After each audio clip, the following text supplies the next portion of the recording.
Welcome to In the Deep. I'm your host, Catherine Ingram. The following is excerpted from Dharma Dialogues held in June 2017 in Lennox Head, Australia. It's called Letting Go. I want to also let you know that we'll be launching live online sessions of Dharma Dialogues beginning in January, and we'll be scheduling those at various time zones to accommodate you anywhere you are in the world.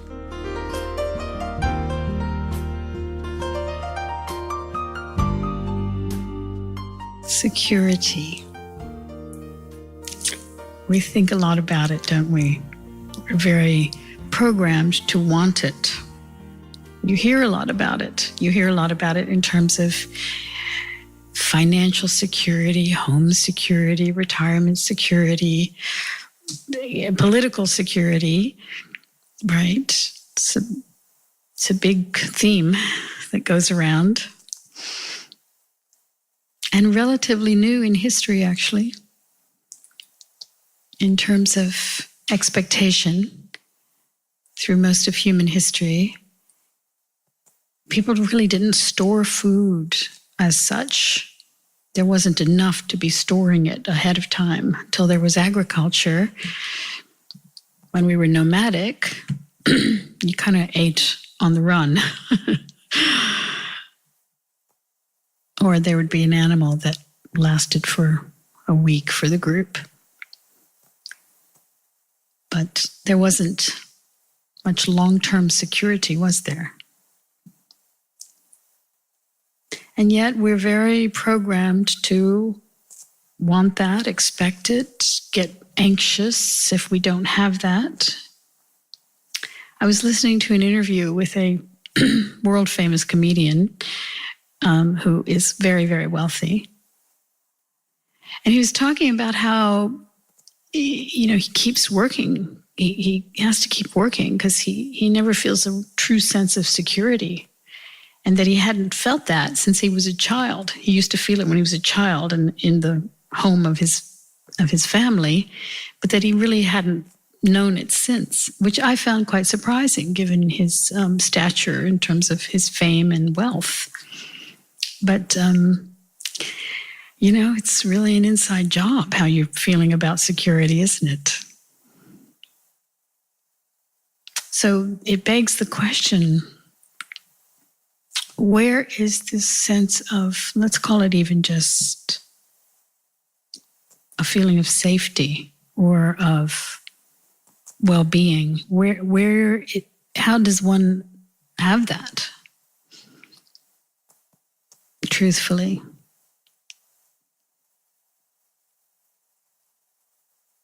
Can you have it without any guarantees of anything? Can you have that without being guaranteed that you have food for sure coming, that all your collection of stuff is somehow protected?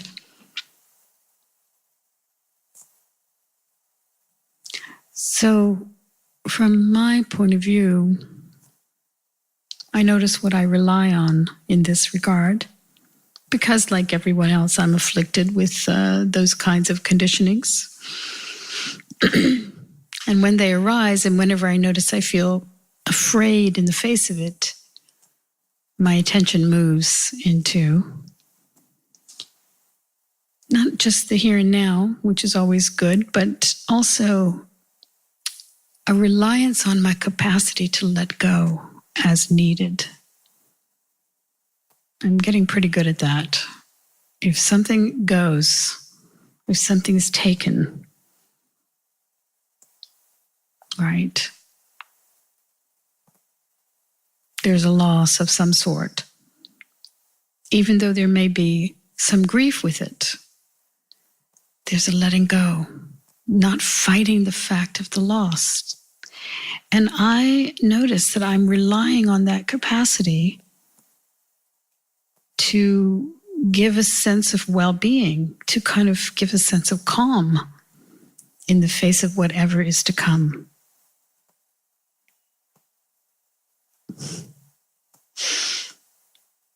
the reliance on your capacity to let go.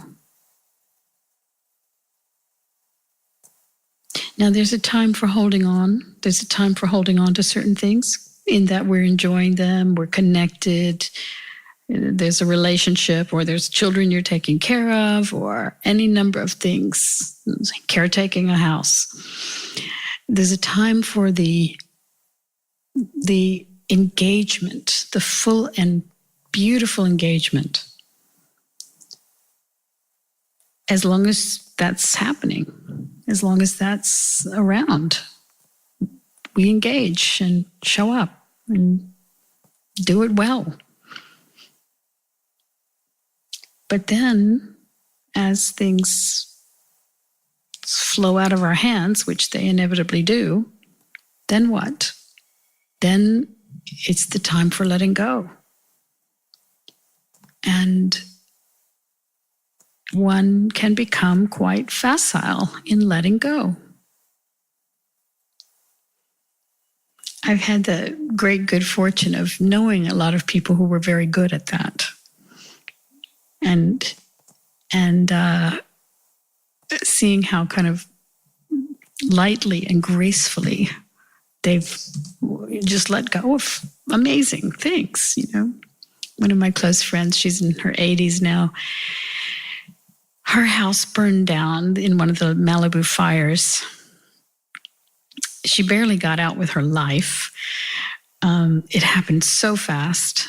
The fire was on one side of the hillside, but it suddenly jumped the highway, and it was just the whole Pacific Coast Highway on the ocean side started to be ablaze, and then people just barely made it out, and she was one of those.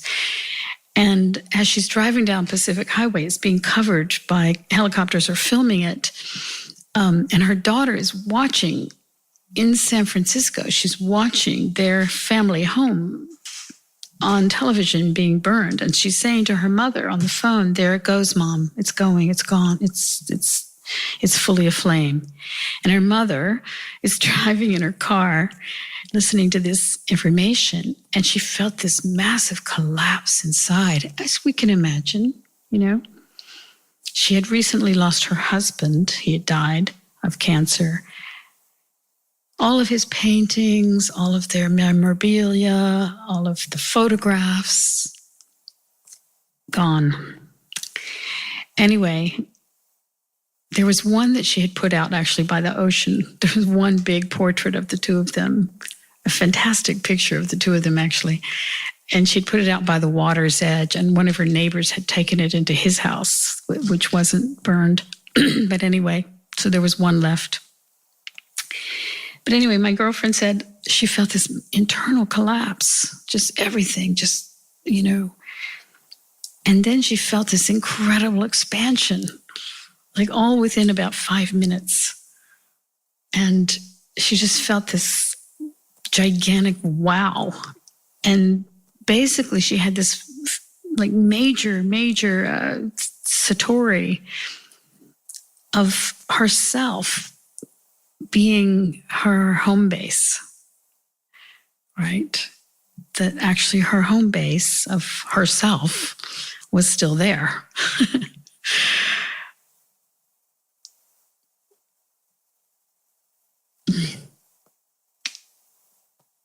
I've had many friends go through just incredible things, you know, just...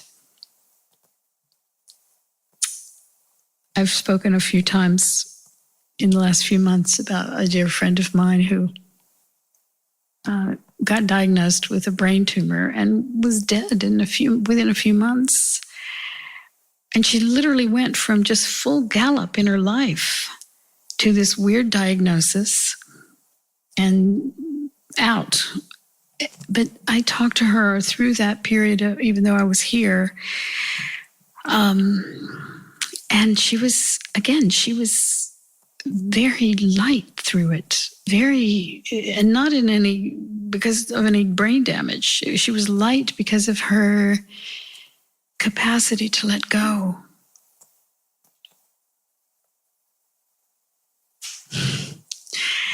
This is the security you could find Alan Watts has a book called The Wisdom of Insecurity, right? It's the recognition of the impermanence. It's the deep recognition that you can't hold on to anything. Your willingness to say, okay, if it's time, then so be it.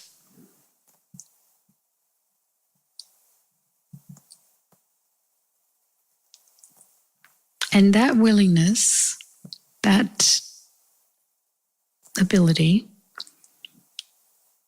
then allows you to play with all the beautiful things in your life that you are engaged with still, and really enjoy them.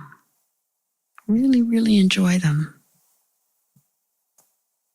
In a full-hearted way, because if you're someone who doesn't let go easily,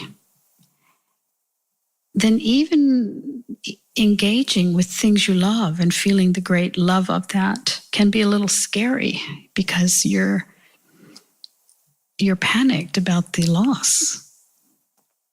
There's an anxiety.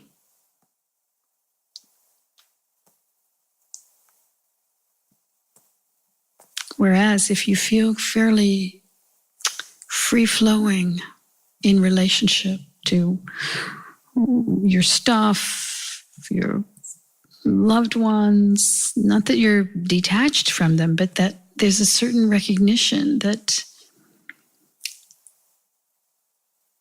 you're just playing together for this, you're dancing for a little while.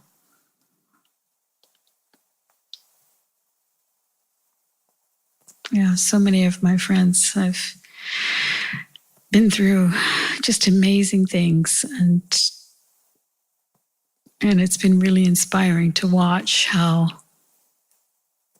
when something goes, there's this open-handedness with it. That's the security.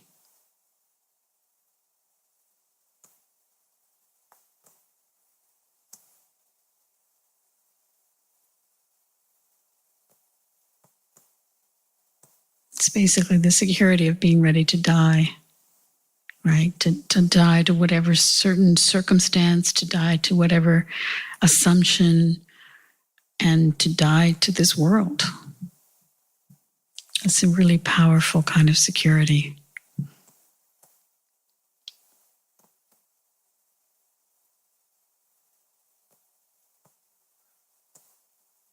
Thank you for that. That was quite revealing as you were sharing that, and the sense of letting go. And I kind of, in my mind, I was thinking, well, yeah, I can let that go. No, I can't let that go. Yeah. and a sense of how that would feel if it was gone. Yeah. But as you were finishing, there was this, I don't know, it's kind of like a realization that you become more genuine, I guess, when you're free of all that clutter and beliefs and things that you thought that you wanted to stay attached to. And so I kind of felt that letting go and yeah, this word genuineness came up, and I'm a fan for authenticity and people being true to themselves, and you see people like that, you know instantly that you can trust them, that you can tell them your wildest dreams or your biggest, deepest, darkest secrets, and just that, and the less that you have on your mind, and it's more the stuff that I keep in my mind than any material stuff. So, but if that's all gone, or the willingness to let it go, then there's an even more sense of being true to me. Yes. Does that make sense? Sure. Yeah. Yes. Yeah. So thank you. And much more sense of internal space. Like you said, you used the word clutter.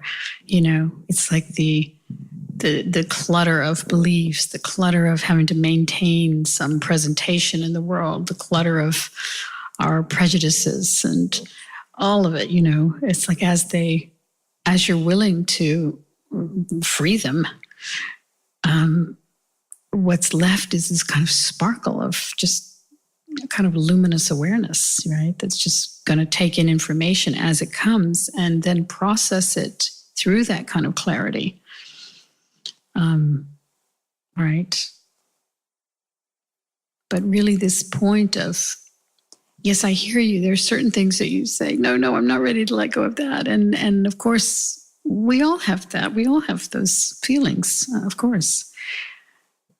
It's just that when one is confronted with it being gone or about to go, then this capacity that I'm speaking about that can be deepened with clarity, with wisdom, kicks in. Like with my friend who was suddenly, she was having a grand time in her life. She just bought a houseboat and remodeled it, and it was her dream for many years, and she just had moved on to it with her dog.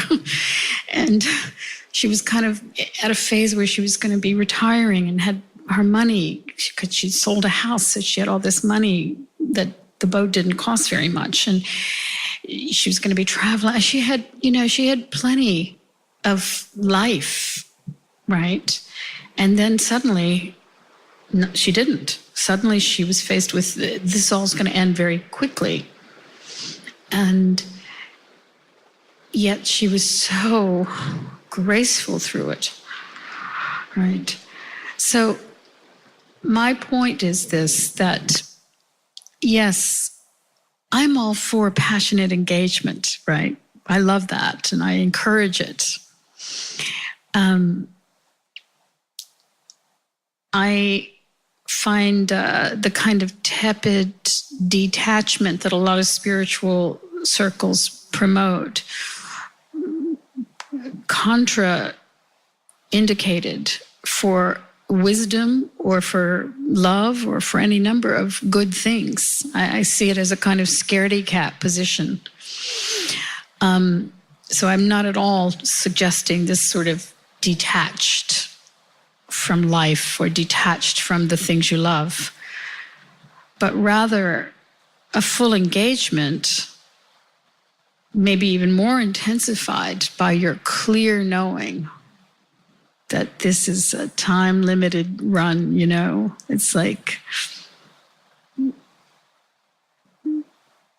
if you happen to be a music lover, you're going to the last concert of your favorite musician, right? You're going to really hear every note. It's going to be, there will be a poignancy, perhaps, but you're going to, hopefully anyway, you're going to be there for every single note and know that you're experiencing something really special. And that's really the point, is that we get to be here and experience this. It's really special.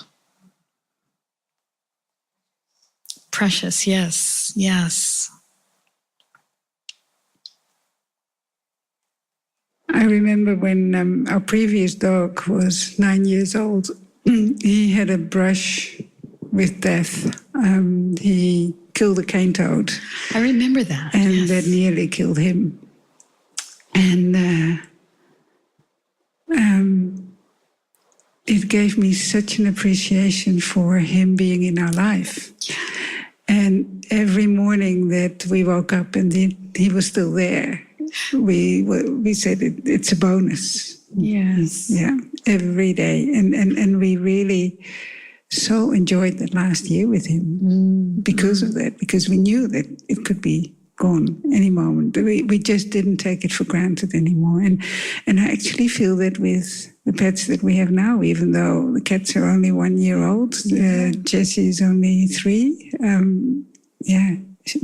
It's so joyful to have them. And we know that, the cats have been playing with snakes in the garden, and we don't know how long they will be around. But that's true for every single, and it's all of us, for everyone. Well. Yes. Yeah, and we just forget it. There's this blanket of dullness that comes over Yeah. And maybe for many people that's kind of necessary in a way just to function, that there's a certain ignoring of the ultimate reality, that is the ultimate reality of life and death.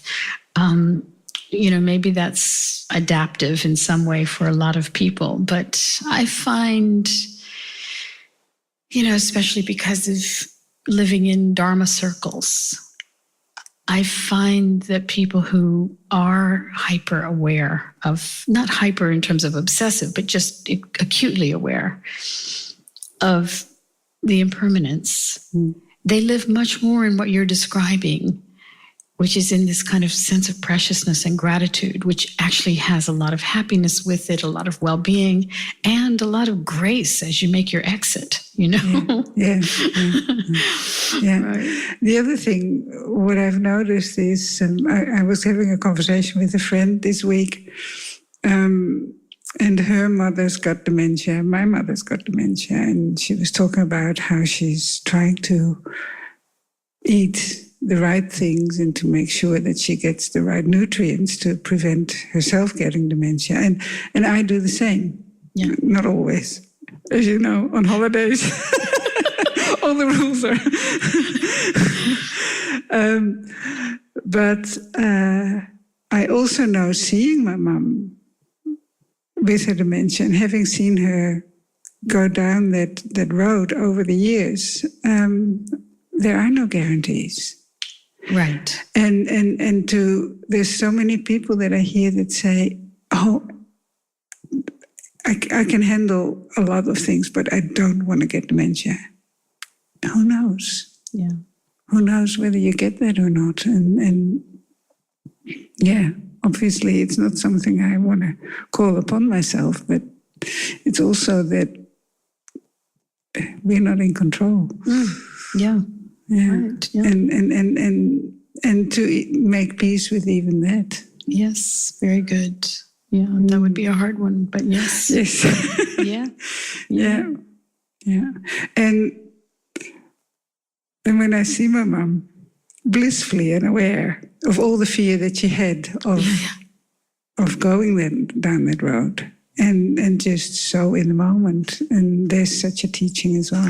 There is, because you're right. The projection about it might be far worse than the actuality of it, Yes. in some cases anyway. Sometimes maybe not, but in some cases. And that too, Yeah. we're not in control of. Yeah, of course. Yeah. Yeah. Yeah. So it's, I find it interesting to look at. Yeah. Yeah. Of course, there's a lot of ways that we fear things, but then when they happen, we realize the fear was actually worse than the happening, even though it wasn't a great fun thing, but it was not as bad as all the dread beforehand.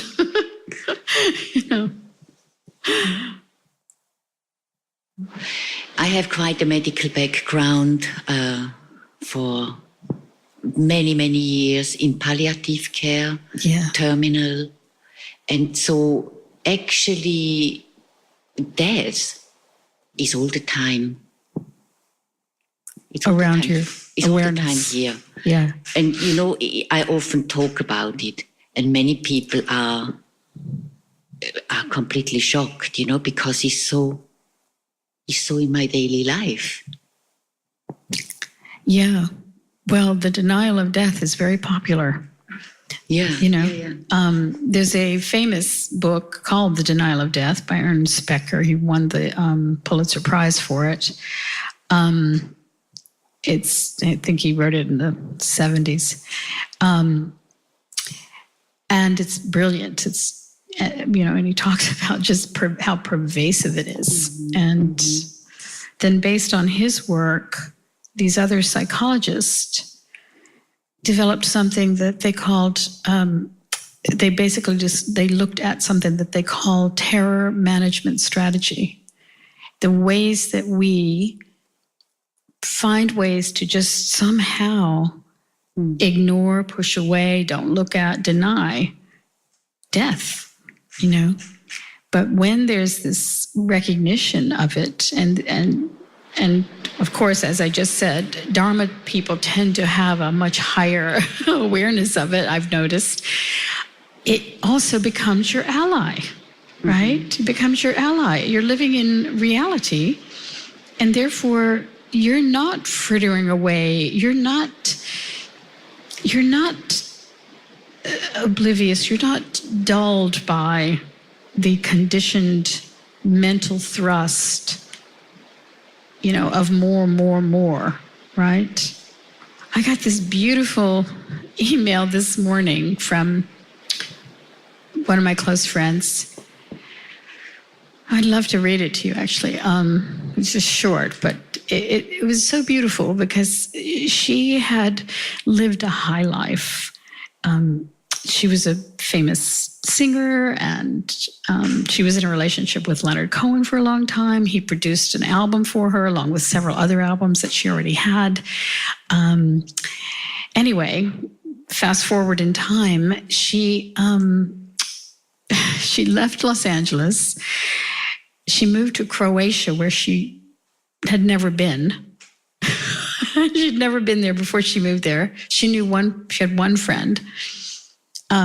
She moved to this little beach town that she picked just because she was driving around and thought it looked nice.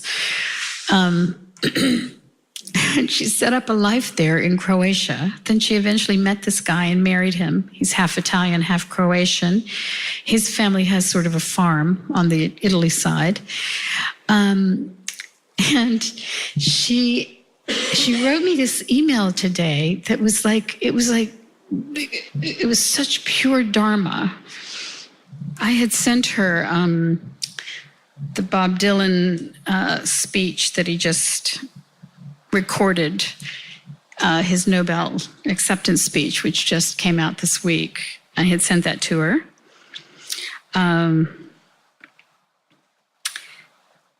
So she writes back, interesting speech. Not many of those iconic 60s voices left. Time is passing as quickly as the leaves fall in autumn. So, the time we have left, it all comes down to that. I was happily reminded about Achilles, wishing to be a slave for a king rather than the ruler of all nothing. My own appetite for fame died a long time ago, and now I adore the simple life, such treasures to see on my daily walks. The perfect meal, the shared laughter, my husband teasing me about how I don't do anything but pick beans and cherries or sweep the driveway or do the laundry. It really is odd how satisfied I am with life, no matter what it brings. I finally get the genesis of everyone's pain, their suffering and brokenness, their despair and attachment to it, which drives them deeper and deeper into the darkness. I remember my decades of dealing with those demons and can meet them all there with compassion and wisdom, and then carry on with my weeding, preparing the risotto, fetching the wine, all the while processing the bits of trauma and evil still lurking in my subconscious like a hard crust in my divine core. This perfectly imperfect world, how beautiful it is.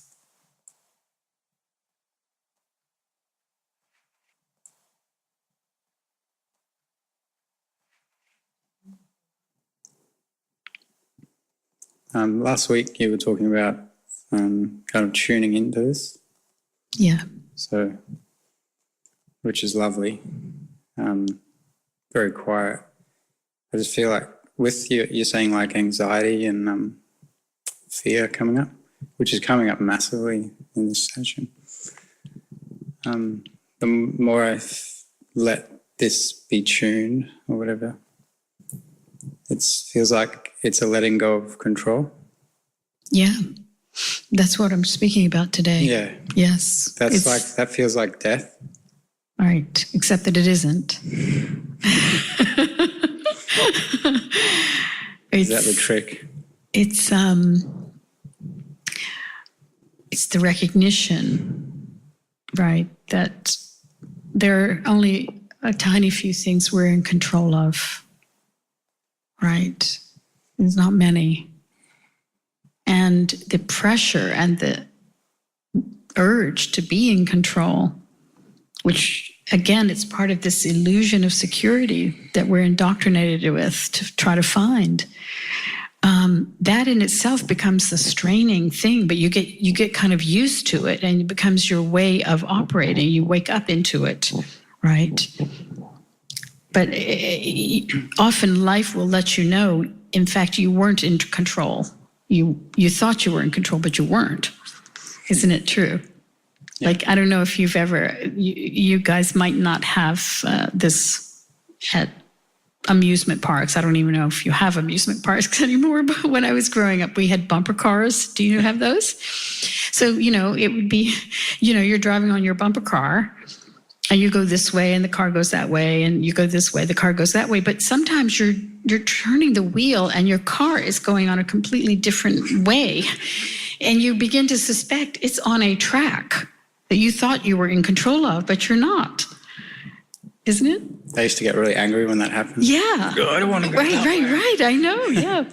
But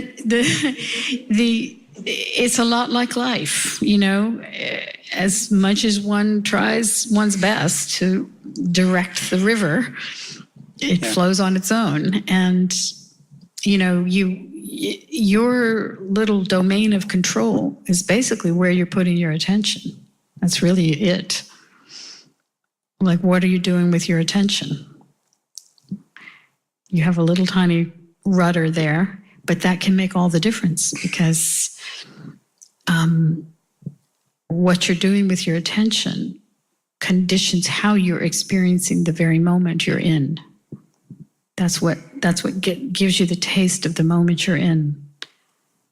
So many times you can make this experiment. You're driving along and let's say it's raining and there's a lot of traffic and people are being aggressive and you can start to go into a story of the horribleness, right? And then you could watch your attention. If you want, you can switch it and it can go into, well, luckily I'm in this car.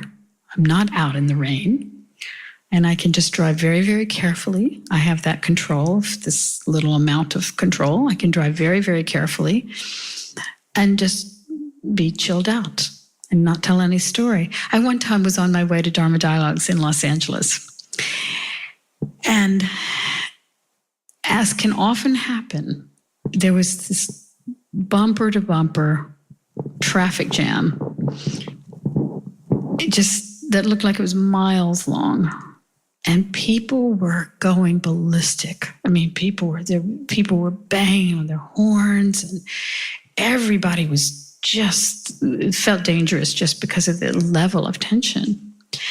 But I decided, because there was nothing to do but just sit there really and creep along, I decided I'm going to start smiling at people and just see what happens. It was actually a little bit brave. But it actually was there was a really good outcome of that experiment. Not everybody smiled back, but a lot did. A lot of people smiled back. And I felt like just in that little moment, that one little moment, there was a break, like, oh, like here we are in this crazy situation together, and, people were like that, like, oh God, yeah, right. So, you can just use your attention wisely in all these kinds of ways, all the while knowing that that's really your own place of security. That's your security, is how you're using your attention and your ability to let go as needed. Having to have things in control is a fool's errand, an exercise in frustration. Yeah, it kind of happened on the way down today. That's pretty much what you're saying. I think you're onto me. On the way down from Brisbane. You came from Brisbane, right? Okay. Yeah. It was cool driving in the rain, actually. Was it? Was there a lot of traffic? There's a few spots that slow down. So right. That's when the control thing came up. Yeah. Right. You're thinking, all right, I want to get there so we can be quiet. Yeah. And then I realized, like I'm coming down here to be quiet, and yeah, Right. it's ridiculous. Right. Yes. So you were saying like about control before, about being engaged, and in these circles there's like a disengagement Yeah. encouraged. So I do that naturally. Like, You disengage. yeah, you're talking about people being afraid of losing things, like family members. Yeah. So I think I felt like you busted something, got found out, or there's a fear came up there, because I think what I do is I never fully engage. Mm-hmm. So I don't have to feel right. that. So you stay protected. Yeah. Right. So it's like sleepwalking all the time. That's very common with people. So, it's a lot of what happens in this world. yeah. But if you could really let in that, that there's a guarantee that you will be separated from all those you love, let that in. And just like Marianne was talking about her dog who almost died, and that they got to have that extra time, how precious that was, right? Then that becomes much more how you feel when you're with your people and with anyone or anything you love. You feel this sense of gratitude and preciousness, right? Yeah. And That's you, been happening actually. good. It's a lot more feeling there. So Yes. It's pretty full on at times. So. Yeah. No, people avoid feeling, people avoid feeling. And I think part of being awake is that, I say it all the time, you live on a larger spectrum of consciousness, such that you're feeling both ends of it very powerfully. You're feeling sorrow powerfully, and you're feeling joy very powerfully, and you're feeling love very powerfully, right? Yeah. There's like a huge fear coming up of this letting go, or not like letting go of control. But there's this big fear that comes up, but it's kind of coming along for the ride, and it's just a big joy there as well. Yeah. So it's like, I'm not sure where it's going, but yeah. But you're on for the ride, yeah. Yeah. You don't have to control where it's going. You just kind of keep awake to it and use your attention wisely and gently. You can always just move your attention. Just like I said, you're sitting in the traffic and you decide to, there's a great teaching image of a dog walks into a room full of mirrors. 100 mirrors, 200 mirrors. So the dog walks in and looks at all these images of a dog looking back at him, and he starts barking. Now all the dogs are barking at him, and he's like getting more and more freaked out. But what if he walks in and he wags his tail? Right? If he wags his tail, everybody's happy. Right? And it's kind of like that. There's a way in which we can just shift our experience of a lot of things. Not always, but a lot of our circumstance can be shifted just by wagging our tail in the situation. Right? Instead of barking.